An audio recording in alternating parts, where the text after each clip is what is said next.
नमस्कार दोस्तों, स्वागत है आपका एग्ज़ाम जानकारी चैनल पर, जहां पर आपको मैं देता हूं सारी खबरें मतलब हर स्टेट की खबर। अनुराग के क्लासेस पर हम केवल देते हैं सीबीएसई की खबरें और पढ़ाई की बात, वहां पढ़ाई चलती है। एटीसी फाउंडेशन पर पढ़ाई चलती है और टेक गुरुकुल मेरा टेक्निकल चैनल है, जो भी मैं ज़्यादा टाइम नहीं दे रहा हूँ उसके ऊपर, बट फ्यूचर में कुछ प्लानिंग है वहाँ पर बहुत सारे साइंटिफिक एक्सपेरिमेंट और बहुत सारी टेक्नोलॉजी के बारे में और गेमिंग कॉन्टेस्ट, तो उसको आप सब्सक्राइब कर सकते हैं अगर आपका गेमिंग में और टेक्नोलॉजी में इंटरेस्ट है तो।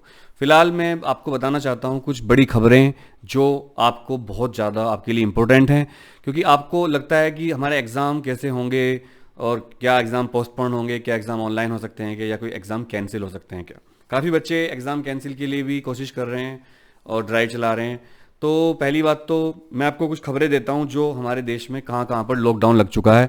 सबसे पहली खबर है महाराष्ट्र की इतनी ख़राब हालत है दोस्तों कि महाराष्ट्र में बेड फुल हो गए हैं हॉस्पिटल्स के। वहां पर बेड जगह नहीं है, मतलब अगर आपका कोई पेशेंट है या कोई पेशेंट वहां जाना चाहता है तो उसके पास जगह नहीं मिलेगी, उसको हॉस्पिटल जाने की जगह, वहाँ बेड की जगह नहीं है, मतलब आपको बाहर निकाल दिया जाएगा। सारे हॉस्पिटल फुल हो चुके हैं, मतलब महाराष्ट्र की वही पोजीशन दोबारा हो गई जो पहले थी। तो महाराष्ट्र ने लॉकडाउन लगा दिया है भयानक तरीके से, संपूर्ण लॉकडाउन। ऐसे में सीबीएसई के एग्ज़ाम, मैं पहले ही कह रहा हूँ, मुझे ऐसा अंदेशा हो रहा है कि शायद सीबीएसई के एग्ज़ाम ना हो पाएँ, जैसे कि मई में डेट शीट है, 1 महीना है अभी। तेलंगाना की अगर बात करें, तेलंगाना स्टेट में स्कूल कॉलेज पहले से ही बंद हो गए हैं और मेडिकल कॉलेज छोड़कर सब कुछ बंद कर दिया गया है। मेडिकल कॉलेज इसलिए खोले गए हैं दोस्तों क्योंकि मेडिकल कॉलेज में हॉस्पिटल भी होते हैं और वहाँ पर ट्रीटमेंट किया जाता है लोगों का। तो तेलंगाना के जो बच्चे हैं ध्यान रखें, आपके स्टेट में कोई भी स्कूल कॉलेज खोलने की मनाही है। अगर आपका स्कूल आपको बुला रहा है तो आप प्लीज़ मत जाइए, कोई भी सरकार की तरफ से मना है। स्कूल यूपी, मध्य प्रदेश, महाराष्ट्र, पंजाब, तमिलनाडु, गुजरात, छत्तीसगढ़, इन स्टेट में स्कूल पहले ही बंद कर दिए गए हैं। बहुत सारे बच्चे महाराष्ट्र के एमपी के बच्चे बहुत सारे कमेंट कर रहे थे लगातार सुबह से, कल भी कमेंट किया था उन्होंने, भैया एमपी का बताओ। तो एमपी, यूपी, महाराष्ट्र, पंजाब, तमिलनाडु, गुजरात, छत्तीसगढ़, ये वाले जो हैं स्कूल ऑलरेडी बंद हो चुके हैं। अब बात करते हैं आसाम की। आसाम में भी बच्चे आसाम के बहुत कमेंट कर रहे थे। तो आसाम में इलेक्शन हैं, इस टाइम इलेक्शन मतलब हो रहे हैं, वहाँ होने वाले हैं, कैंपेन चल रहा है। तो आसाम में अभी स्कूल बंद हैं, स्कूल खोलने का कोई वहाँ प्लान नहीं है अभी। कुछ स्कूल खुल रहे हैं, कुछ स्कूल बंद हैं, पर कोई भी ऑफिशियल स्टेटमेंट अभी हमें नहीं मिला है। जैसे ही मिलेगा हम आपको बताएंगे। फिलहाल मेरी सलाह ये है कि आप स्कूल ना जाएं, घर पर रहें और अपनी पढ़ाई करें।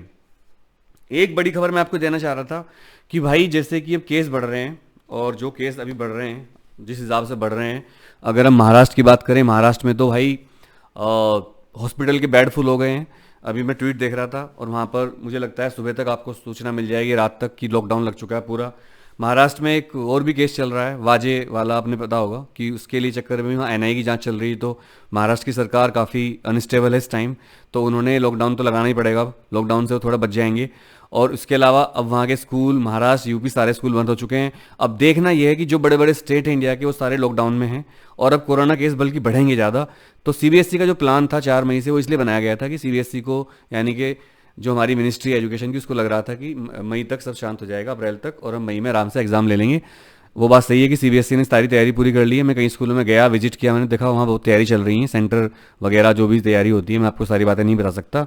लेकिन भाई मुझे थोड़ा सा अंदेशा है, मुझे थोड़ा एक डाउट हो रहा है कि शायद एग्ज़ाम ना हो पाए मई तक और एग्ज़ाम को फर्दर पोस्टपोन करना पड़े, या फिर एग्ज़ाम को ऑनलाइन या कोई, क्योंकि देखो जो सीबीएसई एग्ज़ाम है, बोर्ड, इनको कैंसिल तो नहीं किया जा सकता, कुछ ना कुछ करके कोई एग्ज़ाम आपका लेना पड़ेगा, या प्री बोर्ड के बेस पर ही कुछ भी, अगर पेंडेमिक सिचुएशन बढ़ती है तो। अभी कुछ भी कहना जल्दी होगा, अभी आप बच्चे परेशान ना हो, जो बच्चे कैंसिल बोर्ड ये सब कर रहे हैं, अभी आप पढ़ाई पर ध्यान दीजिए, मेरा यही कहना है आपको। पेंडेमिक सिचुएशन बहुत ज़्यादा बिगड़ती जा रही है, तो उम्मीद है कि अपने आप ही हो जाएंगे, सही वक्त पर हम सही फैसला लेंगे। मैं हमेशा आपके साथ रहता हूँ, लेकिन मैं आपसे शिकायत करना चाहता हूँ कि एक तो आप अपने चैनल को सपोर्ट नहीं कर रहे हो, एग्जाम जानकारी को आप सब्सक्राइब नहीं कर रहे हो इसको, और आप इसको शेयर भी नहीं करते हो वीडियोज़ को।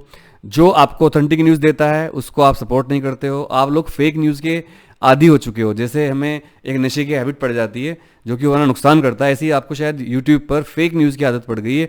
आपको किसी भी तरीके से हैप्पी न्यूज़ चाहिए, चाहे वो गलत हो, झूठ हो, जो आपको झूठी दिलासा देगा और आपको एक सपनों की दुनिया में रखेगा और आप पढ़ाई नहीं कर पाओगे। मैं आपसे बिल्कुल सच कहता हूँ, मैं एक टीचर हूँ जिम्मेदार, मेरी यहाँ एक पहचान है, मैं एक अच्छी फैमिली से बिलोंग करता हूँ, तो मैं आपको झूठ न्यूज़ नहीं दे सकता। अभी दोस्तों एग्ज़ाम बोर्ड कैंसिल की कोई भी कंडीशन नहीं लग रही है मुझे। हाँ, पोस्टपोन हो सकते हैं या ऑनलाइन भी हो सकते हैं एक्सट्रीम कंडीशन में, लेकिन बोर्ड एग्ज़ाम को कैंसिल नहीं किया जा सकता दोस्तों।